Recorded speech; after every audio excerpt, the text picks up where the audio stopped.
دوستان عزیز درود بر شما و میریم سراغ پتروگلیفز.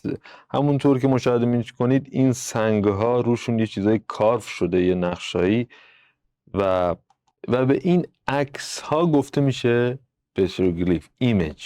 Petroglyph is an image created by removing part of rock bla bla bla. اوکی، حالا این متن اون اصلا هیچ ربطی به پتروگلیفز نداره. گفته Samsung's operating profit یعنی سود که شامل آپریت کردن میشه. شما یه چیزی رو مثلا راه اندازی میکنی به اون، حالا معنی های دیگه هم داره، معنی operating profit، ما taxation profit هم داریم یا پرافیت های دیگه. این میگه سود operating سامسونگ plummet یعنی fell, drop, decrease, fall. plummeted میشه fell، یعنی گذشته fall میشه fell.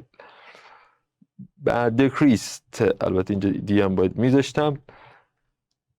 میگه شدیداً کاهش پیدا کرد 95% in the first quarter، در 3 ماهه اول سال. quarter یعنی 3 ماهه اول سال. جای خالی a record loss in its semiconductor business، تو بیزنس یعنی همون کار سمی کاندکتور هم که میدونید چیه، احتمالاً توی موبایل استفاده میشه. یک رکورد از دست رفتنی، یعنی از دست رفتن، حالا فارسی نمیشه که لاس دیگه، یعنی حالا زیان اصلا میتونیم بگیم، یک رکورد زیان توی بخش بیزنس سمی کاندکتورش. کاما وقتی میاد بعدش یه جمله میاد بدون فعل و فاعل و اینا، شما یاد فالوینگ بیفتین. پس جواب اولی همین اول میشه فالوینگ، یعنی و ادامه اون این اتفاقی که افتاد، یعنی خودش 95% پلامتد شد، یعنی شدیداً کاهش پیدا کرد. فالوینگ مثلا جای خالی، فالوینگ فلان. خب it saw similar results in the second quarter، میگه اون دید نتایج مشابهی در 3 ماهه دوم. after a historic supply shortage during COVID، بعد از یک سپلای معنیش همون موجودی انبار میشه، کمبود موجودی انبار تاریخی در دوره کووید، همون کرونا ویروس کرونا رو میگه. The global semiconductor industry، صنعت جهانی سمیکاندکتور is now جای خالی a glut in some areas، در بعضی از جاها. a glut یعنی چی؟ oversupply یه لغت قدیمیه، حالا آدم تو بخش بعدی بهتون توضیح میده. glut یعنی oversupply. see is now seeing a glut یعنی در حال دیدن یک oversupply هست. حالا شما شاید بگین که driven هم میشه. نه، driven نمیشه، چون بعد از is driven اولا که past participle هستش و بعدش باید by بیاد. by that has، پس این نمیشه، میشه seeing. that has جای خالی losses from Samsung، که نکنید این جمله قبلی is now seeing present هستش، is به اضافه ing، پس این هم باید present باشه. that has driven losses، میتونیم اینطوری بگیم driven losses، که باعث شد یک سری ضررها برای سامسونگ. the world's largest memory chip and a smartphone maker، بزرگترین سازنده تلفن و چیپ مموری دیگه. خب حالا میریم به یکی از اساتید دانشگاه سیدنی تو بخش زبان، توجه میکنیم ایشون چی گفتن. موفق باشید. پس یادتون باشه گلات میشه oversupply، سی گلات معمولا میگیم، و مثلا میگن گلات in grapes، گلات in strawberry، نوعی دیگه هم هستش، یعنی این فقط گفته نمیشه. بریم ببینیم. Okay. It is. So was the first one why not driven? Yeah, so in this case it's because of the now. because it's now, it has to be is now,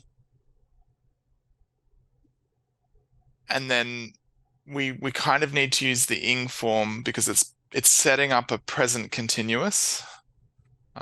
Is that the right tense? Would be a different conjugation. It doesn't fit with the present continuous tense that's being used here. So a glut is like an oversupply. It's a very old English word, but it means basically an oversupply. It's often used to talk about crops or food stock. So like you might talk about a glut in the grape or wine industry, or even a strawberry glut. So it's related to the word glutton. It's like having too much of something. So you could say the global semiconductor industry is now driving a glut, which would imply that it's kind of creating that in a different way. The meaning of glut, a glut in something or a glut of something, is that what you want? Exactly. Can we say that a glut of students or graduate students in mechanical engineering? What do you mean flooded with people? Can you explain? If you And another question, can we use here, because it is the same tense, it should be the same tense that has, for example, that is driving losses or not. is driving or has driven, so it is a slightly different tense. So has driven, let me think, is that present perfect? So the consistency here is that they're both in present tense. One of them is about what's happening right now, is now seeing a glut, and then has driven, that is something that at this point it has up to this point done that. So they're not making a claim about what it is going to continue doing, but they're not willing to go quite that far, but they're saying up to this point there's been losses because of this cause. So as you mentioned, has driven and is, for example, seeing, both of them are present. Yeah, in that case, it's about this particular verb doesn't quite work in that way. So you can't say is driven a something. You'd have to say is driven by something. And you'd be talking about what causes it rather than its effect. You could say is driving a glut, which would be slightly unusual, but more grammatical. So you could say that the global industry is driving a glut. That is, they're somehow creating it through this process. But it would be a bit unusual still. Okay. So the summary is, has driven, for example, it will stop at a point and then the losses started and something like that. And Yeah. glut is oversupply of something. That's great. And the meaning of this one. I understand petroglyphs to be rock carvings, so often quite ancient.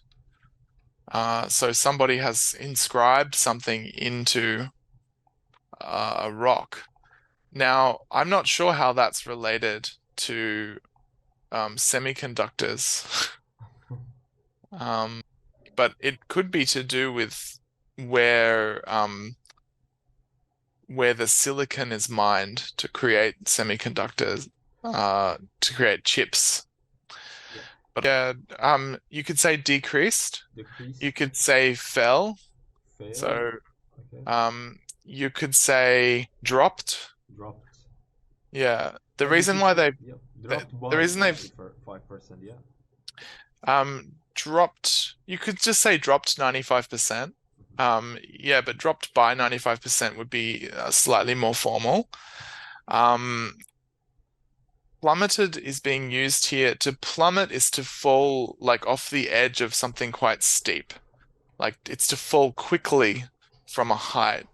So plummeting is like dropping or falling, but it's a bit more of an extreme version of that process. They often use it in journalism, especially economic journalism, when they're talking about sharp or sudden falls in something. You're imagining that someone's plummeted off the edge of a cliff. Okay.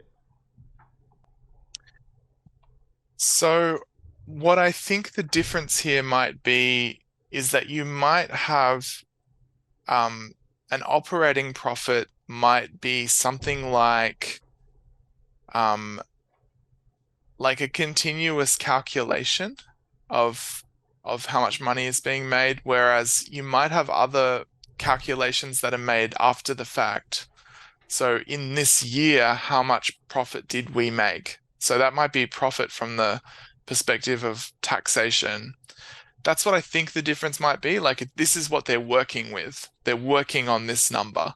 They're assuming that this number is the current number, but it might change. And I think that's connected to the idea that it's a quarterly number. It's only for 3 months of a year, whereas they don't really know how much money they have made or will make until after the whole cycle is complete. But I imagine an economist could also point out what operating profit means, or maybe even a business person, that it means something particular in those fields.